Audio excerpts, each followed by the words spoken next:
Hello. It's getting a bit dark, so I probably shouldn't be doing this video. That's upside down. The Amazon Folio. So what I did with this one is I've put a strip of fabric down either side, and then inside I've put a strip of plain fabric. It's just like a muslin. It's a muslin. So I've just inked it up and popped some muslin down there, and I still haven't done these two, but I'm kind of considering what I'm going to do with this one. I probably won't show you much more of this on camera until it's nearly finished. So that's that one. What I went ahead yesterday and did, so I'm just trying to move these images, is I think we've covered the outside. And I've gone ahead and inked it all, and I've filled in the inside too, with kind of similar papers. Well, same papers from the paper pad, which I was asked about, but I did show you in yesterday's video, if I can find it. Oh, just throw a few things on the floor. It's the Arts and Crafts by Dough Crafts Paper Mania. So that was the paper pad. Now, I haven't done anything for Mrs Cog for ages, and there is a kit that I've been absolutely desperate to use. So I'm going to use that, and it's probably, oh no, it wasn't quite in frame. I'm going to use the fairy book from Mrs Cog's Crafts, and I'll link Mrs Cog down below. So what I've done is printed the whole kit, and I have cut it out, and I'm going to use every single one of these images somehow in this folio, whether they be pockets or into the little journal kind of book that I'm going to make to go inside it. But these are absolutely gorgeous, and there's a lot of red and there's a lot of blue. So I've picked some fabric which I hope is going to work for this. It was a bit of my old skirt, has been washed. It was an old skirt, so I thought I would use this. Now whether or not we go for the red end or the, I should have ironed it, shouldn't I? I really should have ironed it. I'm gonna make a cut here, and I'm just gonna pull this strip off. I might use that piece though, because I think I want the red this side. I might actually go quite like this, but the red and the blue both go really well. So what I'm going to do is just make sure I get a large enough strip. I'm going to cut about there. Oops, it's still attached. Let me just move my phone. So I want a piece of maybe blue this side, and I'm just going to make a kind of snip and then rip that. Now what I might do with this one is actually use the colour fabric on the inside as well, because I just think it looks, well, it looks so pretty. And I'm going to make a snip here. I'm hoping this is all in frame, and we're going to pop that here. Okay, and hopefully this will fray up a little bit more like it did on the other folio. Yeah, I think that's going to fray. Okay, so I'm using my high-tack glue. Sorry, I've been working and I haven't been clearing up around myself. So I'm running out of space. Put that there. I'm just going to put these scraps on the floor. That's the old. No, it's not. It's not the old design shop tool. It's the Mrs Cog kit. So I'll just leave that there. You can have a quick look at that and make a note of the kit that I'm using. Okay. I'm just going to grab a piece of going to use this card that I've been inking on, and I'm going to pop my frame. I'm just going to pop my glue on there.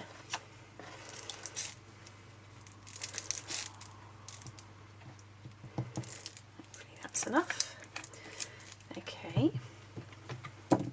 Now I'm using fabric glue, but I'm not using Fabri-Tac because I want it to adhere to the whole spine. And I was asked in a previous video why I use this glue for some things and Fabri-Tac for the other. So the reason I use this glue is it's a fabric glue, so it sticks fabric pretty well. I really like this one, but this one is spreadable and I can completely adhere a strip of fabric, so it's attached everywhere, you know, it's completely stuck. It's with the Fabri-Tac you can't spread that about, not easily, and you don't get coverage all over because you're obviously squeezing it out. So that is why I use this for some tasks and the Fabri-Tac for other tasks. If it's something that I have to have completely secure and I know it's never going to go anywhere, then I use Fabri-Tac. Because this is literally, it's just adhered to cardboard, so that it's not going to move around. I know it's going to stick pretty well, but if it was holding any other weight, then I would use Fabri-Tac for sure. Fabri-Tac is great if it's got to hold any weight at all. I hope that makes sense. In my head I know exactly why I use one glue rather than another glue, but it is pretty much whatever you prefer. If you like to use this type of glue, you know, a wet white glue, then absolutely use it. And I don't even think you'd have a problem using a PVA for this kind of thin, very thin cotton that it is. I think that would be totally fine, because it's, like I said, it's not got to hold any weight at all. But anything that's weight bearing, then I would use Fabri-Tac. And this is less likely to show also through a thin fabric.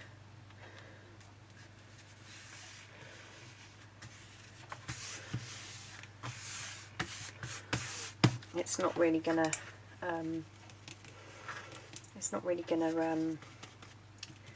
show through, because Fabri-Tac sometimes you'll get like a little clear hard patch where the glue has bled through the fabric. You're less likely to get that with this type of glue, I've found. Some of you might disagree. It's just what I've found, my personal opinion. Okay.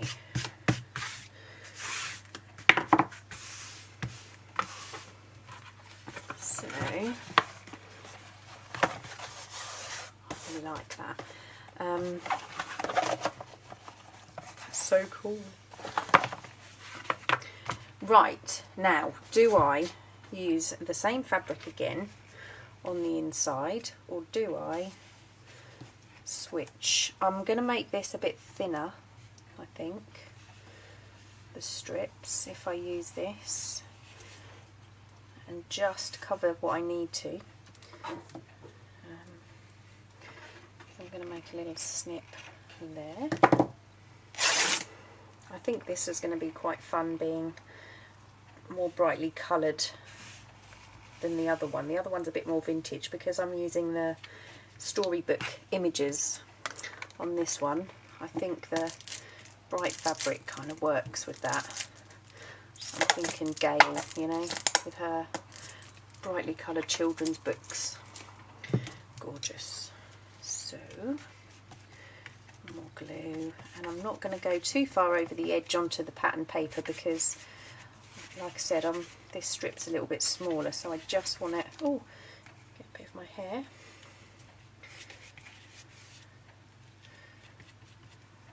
I was really debating whether I should do this video today or wait till tomorrow, but I really want to work on these and get them done, so I decided, dark or not, to do this today. So I hope it works out or I'm in trouble. Okay. Now I've gone over this side more than I have this side because we want to use this space.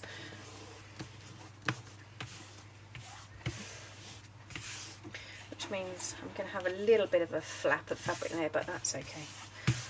I'm good with that. Right. I think I'm going to use, again, a piece of the blue, and I'm just going to snip. I think I'm going to snip right on the edge of that blue pretty much.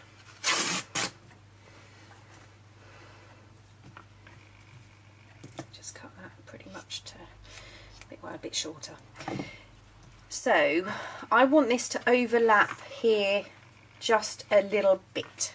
So what I'm going to do is I'm just going to spin this round so I'm the right way round for my hand, and I'm just going to make a snip about 5mm, that's all, there, and another snip about 5mm here, just so I can wrap it around this box, just to make a little slot to go in there. And now, am I going to find those again? Yep, they're there. Okay, so now this time I'm just going to glue the spine. Oh, I hope I'm in frame. Yep. Get rid of that strand of fabric there. And I'm going to do the extra bit of gluing at the end once I've got those little tabs wrapped around these flaps. I just want to make sure I've got the spine covered first. Okay, so I'm going to start from one end, just push that in there.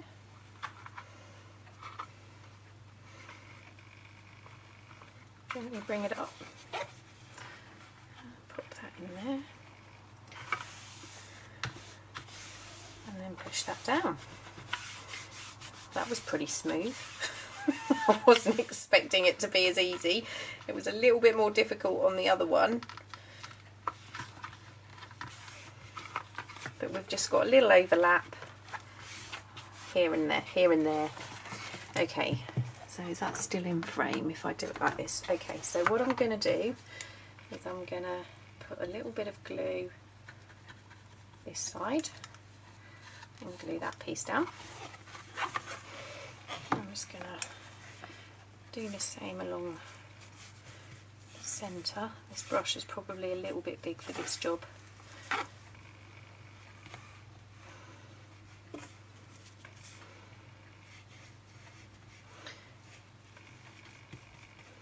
Doesn't take a lot of glue. Oh, I hope I'm not getting my head in. I've got to have my hair coloured soon. So that bit's down, and then I'm going to pop a little bit here. Just wipe that patch off,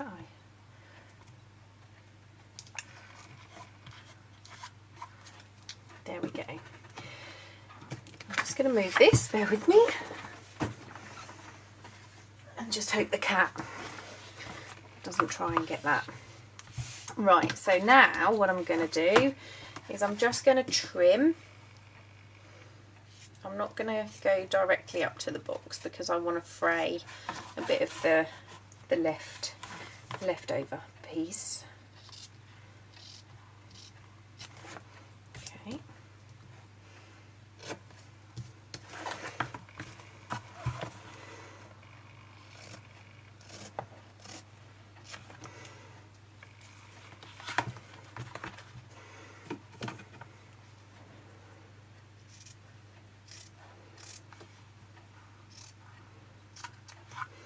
Right, so what I'll do is I'll kind of take my time and fray up these edges, but that's now the inside and that's the outside. I love it. Just want to quickly show you what I did with the, it's not long been glued, so it's a bit curly, but I'll put this under a book. I just used, to do the inside of the mini one, I used a kind of catalogue that I had from 1948 to do that. I couldn't decide because I want to use more of Julie's images for the pockets and things, so I used a plain kind of text paper for that. So what I'm going to do very quickly while you're still here is just kind of decide on a cover image, and I have really been kind of liking this one. It's not going to be centre, obviously, because then it would be covered up, although we can decide once we've done the backing for this. Yeah, so difficult because there's so many gorgeous images on here. Oh, what am I going to use? These ones, that one wouldn't work, that would be too covered up. I love the dragon. Oh, I love those two. I'm going to keep those aside for a second, but that one's really nice too. Which one did I? I'm kind of leaning towards Red Riding Hood. I think we're going to go, maybe I will have to centre that. I mean, Red Riding Hood still won't be covered up, will she? Unless I go for a smaller image. No, I think we're going Red Riding Hood on the cover. So that's our cover image. And here, if I put pockets at the top, obviously everything's going to fall out. So I am going to have to use that dragon. I love that.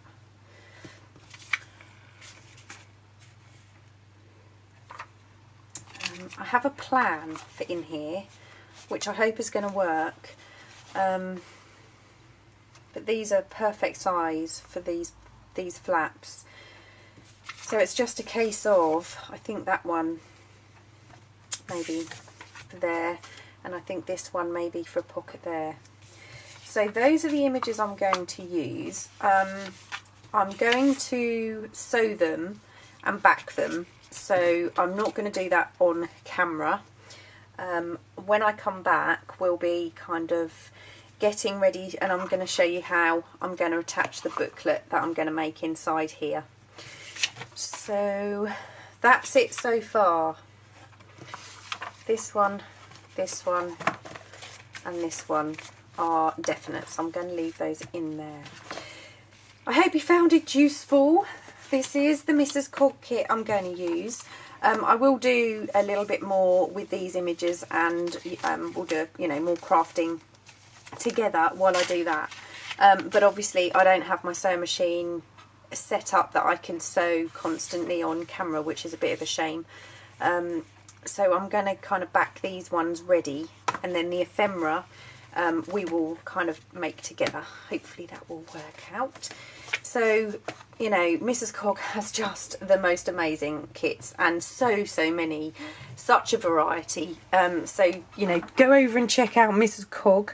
Thanks again for watching. I hope you like how this is coming along, because it will be in the giveaway. So I really like it. I will see you again probably tomorrow. Take care.